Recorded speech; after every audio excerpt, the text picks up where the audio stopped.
O ministro da Defesa, José Múcio, esteve na Câmara dos Deputados para pedir apoio para um projeto de emenda à Constituição que quer dar ainda mais dinheiro para os militares. Teve até general comparando o quartel com universidade. O que está acontecendo por lá? Vamos entender no Plantão do Meteoro.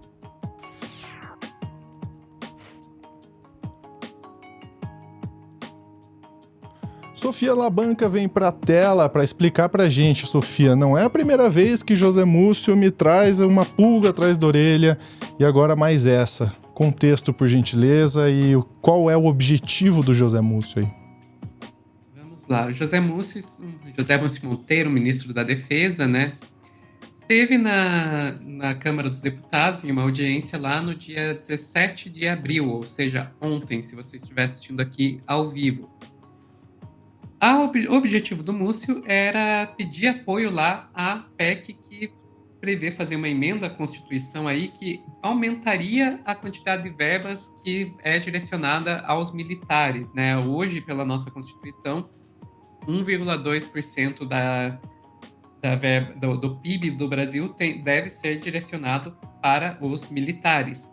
A ideia dessa PEC é que a cada ano isso aumentaria 0,1%, então ano seguinte 1,3%, 1,4%, 1,5%, até chegar aí a 2% do PIB do país, que teria que necessariamente ir para a defesa. E é essa PEC aí que o Múcio, e não apenas ele, também estava presente, a gente vai ver aí também o Tomás Paiva, comandante do Exército, estavam lá na Câmara pedindo, ajuda a gente a aprovar isso aí, né? E, enfim, acontece que o Múcio chegou lá e, inevitavelmente, ele foi questionado sobre 8 de janeiro, né? Não tem como chegar o ministro da Defesa e um general lá na Câmara e não serem questionados sobre 8 de janeiro. Aí o Múcio me sai dessa com uma referência ao Xandão. É sério, vamos ver. Nathan, eu vou sair daqui com mais medo de você do que de Alexandre de Moraes. Com toda sinceridade. Estou sendo sincero.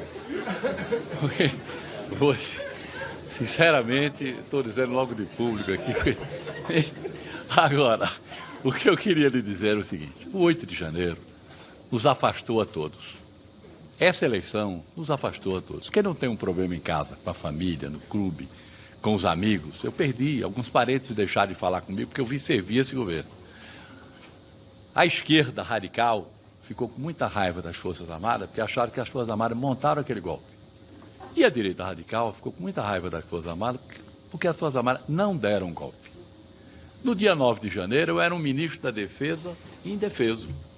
Eu não tinha com quem conversar. Um lado achava que o Exército e a Marinha Aeronáutica queriam ter dado golpe. O outro acharam que não deram porque não quiseram. Essa construção ao longo do ano foi dolorosa, muito dolorosa. Ouvimos discursos como o seu, duros, tivemos que ouvir silentes, muitas vezes o silêncio foi acolhedor para poder nós termos outras conversas. Ao longo de 2023 nós reconstruímos isso. Hoje está provado que pode todo mundo ter tido culpa, nós não. Estou falando nós em nome deles. E quando eu vim aqui, foi pedir uma ajuda a vocês. Nós precisamos conversar. O presidente Lula, como me trouxe para isso, trouxe para fazer uma conciliação. É o meu papel, eu só sei fazer isso. Porque acho que a conciliação é a ferramenta mais importante da democracia. Porque você junta duas ideias, a sua e a minha e a de Tomás, e nós tiramos disso uma resultante positiva e propositiva. Aí, basicamente, ele saiu-se com um discurso de conciliação. E nesse finalzinho, você era obrigado a concordar com o Múcio. Realmente, o Lula levou ele lá para fazer a conciliação, né? Com Isso certeza. a gente não tem como negar. E isso... Eu já fiz vários cortes aqui colocando a minha posição sobre o que eu acho dessa conciliação com os militares. Eu acho que só vai levar a outra tentativa de golpe.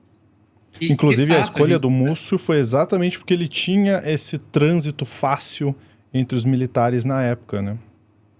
Esse trânsito fácil entre os militares e esse trânsito fácil entre os bolsonaristas. Porque a gente sabe que o Bolsonaro chegou a dizer que eu te amo, José Múcio, que você, como vinho, vai ficando melhor com a idade, sabe? Então, o Múcio, ele realmente é um bolsonarista e ele nunca escondeu isso. Logo que ele foi, antes do 8 de janeiro, logo que ele foi indicado pelo Lula, confirmada a indicação dele, ele chegou a dar uma entrevista quebra-queixo, sabe? Aquela que o cara tá saindo e daí chega um monte de jornalista enfiando o gravador, o microfone na cara dele. Ele chegou a dar uma entrevista na qual ele fala: vocês sabem que eu votei, e dá um sorrisinho antes de entrar no carro, obviamente se referindo ao Bolsonaro. Uhum. Então, assim, esse é o Múcio. E, de fato, ele foi lá para conciliar com os militares da pior forma possível. E a gente sabe que os militares, sim, de fato, teve alguns militares que não apoiaram o golpe. O Freire Gomes, por exemplo. Mas por que que não apoiaram o golpe? Palavras do próprio Freire Gomes: seriam 20 dias de euforia seguidos de 20 anos de agonia. Ou seja, não apoiaram porque eles sabiam que não iriam conseguir sustentar o golpe, não porque não queriam. Mas, enfim, vamos voltar ao assunto principal, que era isso aí. O 8 de janeiro apareceu lá como uma questão que foi levantada pelos deputados, mas eles foram para lá para falar de dinheiro, din-din, money. Aí o Thomas Paiva começa todo um discurso sobre as dificuldades financeiras que os militares estão passando, ao contrário, por exemplo, dessas universidades que têm tanto dinheiro. Vamos ouvir. Para alimentar a nossa tropa, R$ 11,65 por dia. R$ 11,65 por dia. Né? Não é nada. Não, por homem, por dia. R$ 11,65. Todas as refeições. Tá? Hoje, chorando em qualquer quartel, eu convido os senhores a entrar em qualquer quartel. Vai entrar no quartel, por exemplo, no norte de Minas Gerais, em Montes Claros, ou vai entrar em um quartel no meio da selva, vai estar a grama cortada, o quartel limpo, o quartel arrumado. Vamos entrar numa universidade qualquer para ver como é que está, em termos de manutenção, quanto se gasta para manter um quartel e quanto se gasta para manter uma universidade. Então, são aspectos que eu queria colocar para a questão de como a gente gasta e o que a gente faz. Muito obrigado. Hoje... Que comparação esdrúxula. Totalmente esdrúxula. Vamos lá. Primeiro, o que as universidades estão oferecendo para a nossa população e o que os militares estão oferecendo para a nossa população, né? Vamos começar por aí. As universidades oferecem ensino, formação de profissionais de altíssima qualidade. As universidades públicas, a gente sabe que os profissionais formados acabam tendo uma formação melhor do que as privadas. Estão oferecendo serviços para a população através de hospitais universitários, de escritório escola, etc, etc, etc.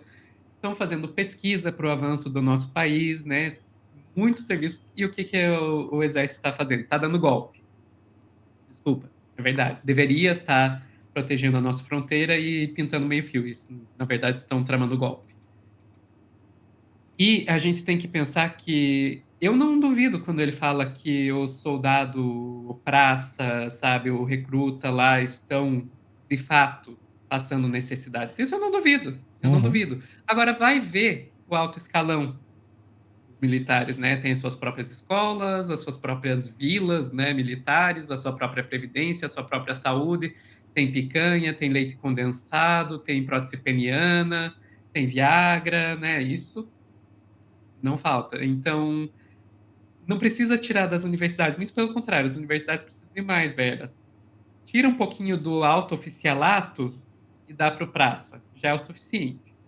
Mauro Cid continua ganhando preso R$27 mil, né? Exato, exato. E tudo isso vem num contexto, Lúcio, que a gente teve há poucos dias atrás a divulgação da PLDO. O que é a PLDO? A PLDO é o projeto de lei de diretrizes orçamentárias, né? Um projeto de lei que prevê como será o gasto nos próximos anos.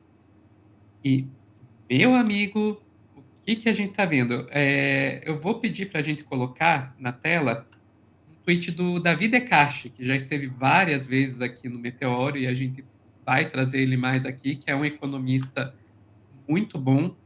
E ele e analisando esse projeto, ele vai nos contar que, olha, já está meio que previsto, a partir de 2005, retirada do piso constitucional da saúde. Existe um mínimo que pode ser investido na saúde do PIB.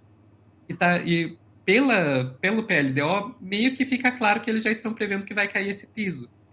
E daí eu vou pedir para a gente pegar ali, partir do 5º, 6º parágrafo. A gente vai ver ali, ó, em decorrência da contínua e deliberada deterioração relativa dos gastos com saúde, o governo prevê diminuir a proporção desses gastos em relação ao PIB de 1,33%, que é o que a gente tem esse ano, para 1,15% em 2028. É importante ressaltar que o anúncio desse projeto ocorreu no mesmo dia em que foi divulgada uma suposta parceria entre o governo e o Congresso para aprovação de uma PEC que visa estabelecer um piso para aumentar os gastos das Forças Armadas de 1,2% para, no mínimo, 2%. Ou seja, vai tirando da saúde e vai dando para os militares. É isso que a gente está vendo acontecer. Primeiro a comparação em relação à universidade, agora a retirada da saúde, aumento para exército. Olha, realmente é algo que a gente não esperava isso quando se elegeu esse governo, né? Então, primeiro veio aquela questão de não relembrar o golpe de 64, que foi um pedido do Lula, o PT foi contra, e agora a gente está vendo, inclusive, o ministro da Defesa indo pedir mais dinheiro para as Forças Armadas e fazendo comparação com a universidade. Gente, isso aí não faz o menor sentido. Sofia, e você acha que vai pingar, então, para as Forças Armadas? Olha, considerando a maneira que as coisas estão andando, eu acho que eles conseguem. Eu acho que eles conseguem, porque o governo, de fato, está... Eu ia usar uma expressão que não é adequada. Vamos, então, dizer, está de joelhos para as Forças Armadas. Tá realmente fazendo tudo que eles pedem. Eu realmente não vejo o governo Lula resistindo a isso, não. Bom, essa informação a gente vai continuar acompanhando, ver se realmente isso vai para frente. Sofia, obrigado pelas informações, obrigado pela participação. Eu que agradeço. Até mais. Encerrando mais esse plantão por aqui, um grande abraço para você e até a próxima.